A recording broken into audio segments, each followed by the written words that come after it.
Hi hello guys, on മാർക്സിന്റെ ഏറ്റവും പുതിയ വീഡിയോയിലേക്ക് എല്ലാവർക്കും സ്വാഗതം.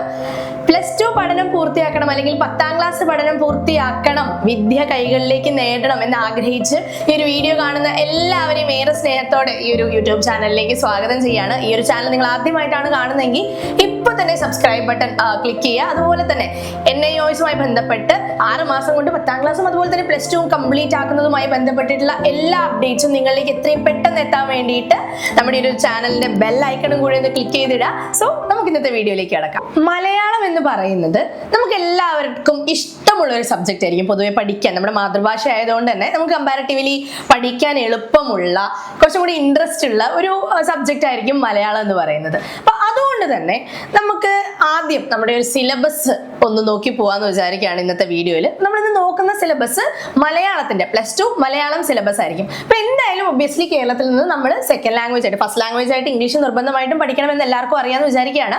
സെക്കൻഡ് ലാംഗ്വേജ് ആയിട്ട് നമ്മൾ obviously most of the people നമ്മൾ എന്തായിരിക്കും സെലക്ട് ചെയ്യുന്നുണ്ടാവുക?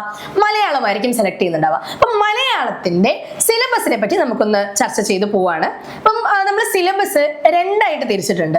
ഒന്ന് TMA സിലബസിന്റെ 40%, അതുപോലെ തന്നെ പൊതുപരീക്ഷ അതായത് പബ്ലിക് എക്സാം സിലബസിന്റെ 60%. അതായത് മൊത്തം സിലബസിനെ 60%വും 40%ആയിട്ട് തിരിച്ചിട്ടുണ്ട്. ഈ 60% നിന്നാണ് നമുക്ക് പൊതുപരീക്ഷയ്ക്ക് പഠിച്ച് എഴുതേണ്ടി വരിക. ഈ 60% നിന്നാണ് നമുക്ക് ക്വസ്റ്റ്യൻ പേപ്പറിൽ ക്വസ്റ്റ്യൻസ് വരുന്നുണ്ടാവുക. ഇനി അതേസമയം ബാക്കി വരുന്ന 40% നിന്നായിരിക്കും നമുക്ക് അസൈൻമെന്റ്സിനും പ്രോജക്ട്സിനും ഉള്ള ക്വസ്റ്റ്യൻസ് വരുന്നുണ്ടാവുക. ക്ലിയർ ആണെന്ന് വിചാരിക്കുന്നു. നമുക്ക് ഈ ഒരു സിലബസ് ഒന്ന് അനലൈസ് ചെയ്ത് വരുമ്പോൾ നിങ്ങൾക്ക് കുറച്ചും കൂടി ഈസിലി മനസ്സിലാവും.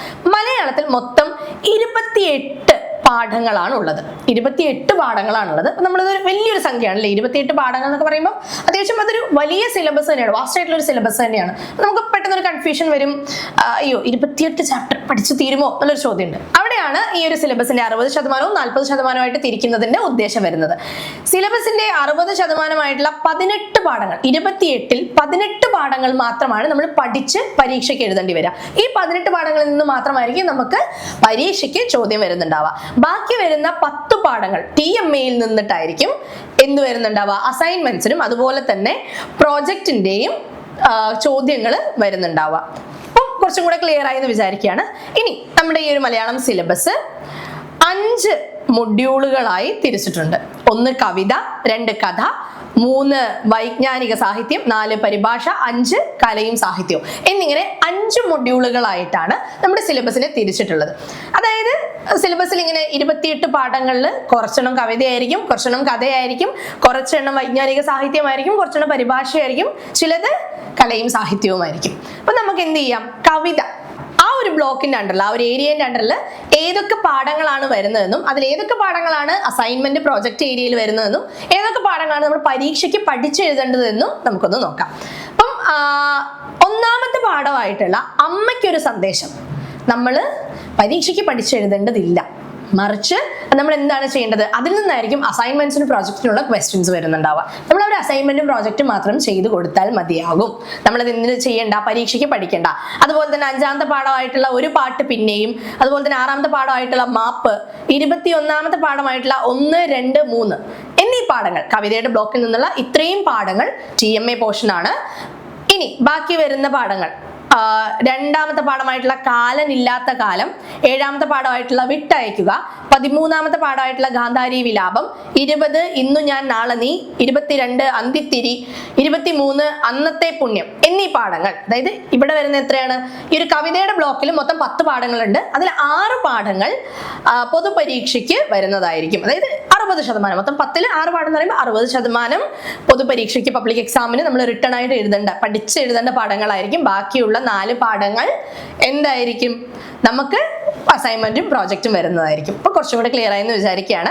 അടുത്ത ബ്ലോക്കാണ് കഥ എന്ന് പറയുന്നത്. അതിൽ 4ാമത്തെ പാഠമായിട്ടുള്ള മനുഷ്യപുത്രി, ഒരാൾക്ക് എത്ര ഭൂമി വേണം 11ാമത്തെ പാഠം, 17ാമത്തെ പാഠമായിട്ടുള്ള പൊന്നുരുക്കുകയാണ് പൂച്ചെ, 18ാമത്തെ പാഠമായിട്ടുള്ള അജഗജാന്തരം എന്നീ പാഠങ്ങൾ TMA പോർഷൻ ആണ്. അതേസമയം ബാക്കി വരുന്ന 5 പാഠങ്ങൾ എൻ്റെ ഉപ്പൂപ്പാക്ക് ഒരു ആന ഉണ്ടായിരുന്നു, ഉതുപ്പാന്റെ കിണർ, അതുപോലെ തന്നെ കടൽ തീരത്ത്, കഥയും കഥാപാത്രവും, കർണപർവം എന്നീ പാഠങ്ങൾ നമ്മൾ പരീക്ഷയ്ക്ക് പഠിച്ചെഴുതേണ്ടതുമാണ്. ഇനി മൂന്നാമത്തെ ബ്ലോക്ക് ആയിട്ടുള്ള വൈജ്ഞാനിക സാഹിത്യം. എന്താണ് വൈജ്ഞാനിക സാഹിത്യം? നമുക്ക് പെട്ടെന്ന് കേൾക്കുമ്പോൾ ഒരു കൺഫ്യൂഷൻ ഉണ്ടാവും. വാട്ട് ഇസ് വൈജ്ഞാനിക സാഹിത്യം? സയന്റിഫിക് ലിറ്ററേച്ചറിനെയാണ് വൈജ്ഞാനിക സാഹിത്യം എന്ന് പറയുന്നത്. അതായത് ശാസ്ത്രവുമായിട്ട് ബന്ധപ്പെട്ടിട്ടുള്ള, ഫാക്ട്സുമായിട്ട് ബന്ധപ്പെട്ടുള്ള, മറ്റേതൊക്കെ നമുക്ക് ഫിക്ഷൻ ആയിരിക്കും. അതായത് സങ്കല്പങ്ങളോ അങ്ങനെ എന്തെങ്കിലും ഒക്കെ ആയിട്ടുള്ള കാര്യങ്ങളായിരിക്കും നമുക്ക് പൊതുവേ കഥയായിട്ടും ഒക്കെ വരുന്നുണ്ടാവും. ഫിക്ഷൻ ജോണർ നിങ്ങൾ കേട്ടിട്ടുണ്ടാവും. ഇവിടെ സാഹിത്യപരമായിട്ടുള്ള, സയന്റിഫിക് ആയിട്ടുള്ള ശാസ്ത്രപരമായിട്ടുള്ള കാര്യങ്ങളാണ് വരുന്നുണ്ടാവുക. ഇവിടെ 10ാമത്തെ പാഠമായിട്ടുള്ള മാധ്യമങ്ങളുടെ രോഗം, 25ാമത്തെ പാഠമായിട്ടുള്ള തകര തമ്പുരാൻ എന്നിവ എന്തിൽ വരുന്നതാണ്? നമ്മുടെ അസൈൻമെന്റ് പ്രോജക്റ്റിൽ വരുന്നതാണ്. ഇനി 8ാമത്തെ പാഠമായിട്ടുള്ള അയൽപക്കം എന്ന ഉപനിഷത്ത്, 9ാമത്തെ പാഠമായിട്ടുള്ള പുകമറയ്ക്കപ്പുറം, അതുപോലെ തന്നെ 24ാമത്തെ പാഠമായിട്ടുള്ള കണ്ണാന്തളി പൂക്കളുടെ കാലം, 26 കലയും കാലവും, 27 കടങ്കഥയുടെ വ്യാകരണം എന്നീ പാഠങ്ങൾ നമ്മൾ പരീക്ഷയ്ക്ക് പഠിച്ചെഴുതണം. ഇനി ലാസ്റ്റ് വരുന്ന 2 ബ്ലോക്കുകളാണ് പരിഭാഷയും അതുപോലെ തന്നെ കലയും സാഹിത്യവും. കലയും സാഹിത്യവും വളരെ ഇമ്പോർട്ടൻ്റ് ആയിട്ട് നമുക്ക് കുറച്ചും കൂടി ഇഷ്ടം ഉണ്ടാവുന്ന ഒരു ഏരിയ ആണ് അല്ലെ കലയും സാഹിത്യം എന്നൊക്കെ പറയുന്നത്. അപ്പം ഇതിൽ രണ്ടിലും നമുക്ക് TMA പോർഷനുകൾ ഇല്ല. അതിൽ അസൈൻമെന്റും പ്രോജക്റ്റും വരുന്ന പോർഷനുകൾ ഇല്ല.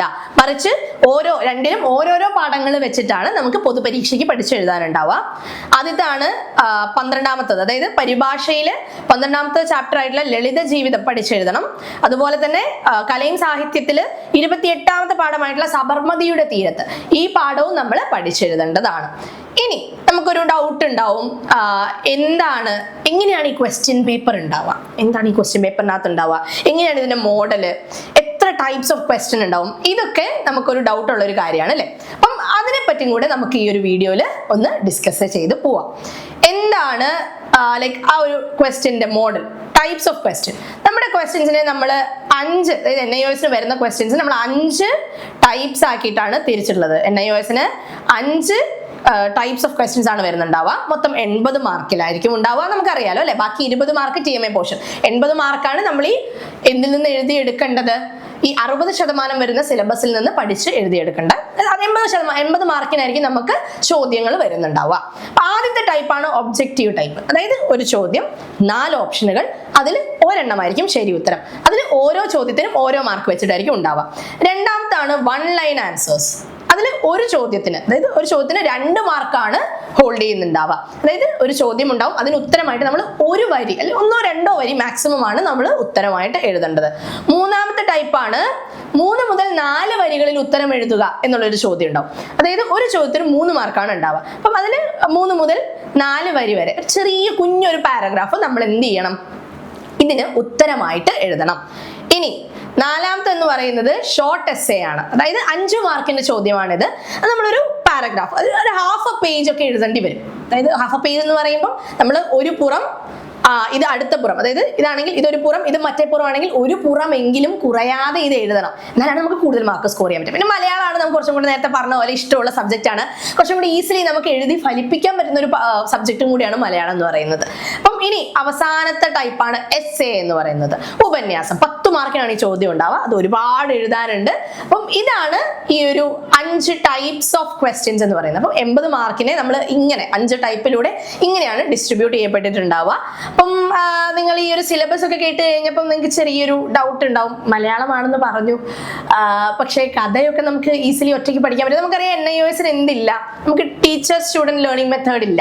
നമ്മളൊരു ക്ലാസ് മുറിയിൽ പോയിരുന്ന് പഠിക്കേണ്ട ഒന്നല്ല NIOSന്റെ ആ ഒരു രീതി എന്ന് പറയുന്നത്. മറിച്ച് നമ്മൾ സ്വന്തം സെൽഫ് ലേണിംഗ് മെറ്റീരിയൽ ആണ്, സ്വന്തം വെച്ച് നമ്മൾ തന്നെ പഠിക്കണം. അപ്പം കഥയും കവിതയും ഒക്കെ നമുക്ക് എങ്ങനെയൊക്കെ അഡ്ജസ്റ്റ് ചെയ്യാം എന്നുള്ള രീതിയിൽ, പരിഭാഷയൊക്കെ നമുക്ക് എങ്ങനെയെങ്കിലുമൊക്കെ സെറ്റ് ചെയ്യാം എന്ന് വിചാരിച്ചാൽ പോലും ഒരു പക്ഷെ വൈജ്ഞാനിക സാഹിത്യവും കലയും സാഹിത്യവും പോലുള്ള കുറച്ചും കൂടെ ഡീപ്പർ ആയിട്ടുള്ള പാഠങ്ങൾ ചിലപ്പോൾ നമുക്ക് കുറച്ചും കൂടെ ബുദ്ധിമുട്ടായിട്ട് ഫീൽ ചെയ്യുന്നുണ്ടാവാം.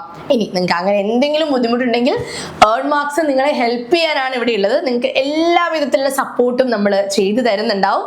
അപ്പം ഈ ഒരു മലയാളം എന്ന് പറയുന്നത് എളുപ്പമാണ് എങ്കിൽ കൂടി നമുക്ക് എന്ത് വേണം, ഒരാളുടെ ഗൈഡൻസ് ഉണ്ടെങ്കിൽ നമുക്ക് കൂടുതൽ മാർക്ക് സ്കോർ ചെയ്ത് കൂടുതൽ വിജയങ്ങളിലേക്ക്, കൂടുതൽ എളുപ്പത്തിൽ നമുക്ക് ആ ഒരു വിജയത്തിലേക്ക് എത്താൻ പറ്റും എന്നുകൂടി ഓർമ്മിപ്പിക്കുകയാണ്. അപ്പോൾ ഇതിൻ്റെ ഒരു ഡീറ്റെയിൽഡ് ആയിട്ടുള്ള ഒരു ക്വസ്റ്റ്യൻ പേപ്പർ ഡിസ്കഷൻ കാര്യങ്ങൾ നിങ്ങളിലേക്ക് മാക്സിമം നോളേജ് നമ്മൾ ഷെയർ ചെയ്ത് തരുന്നുണ്ടാവും നമ്മുടെ യൂട്യൂബ് ചാനൽ. അതുകൊണ്ട് തന്നെ നിങ്ങളൊന്ന് സബ്സ്ക്രൈബ് ചെയ്തിടുക.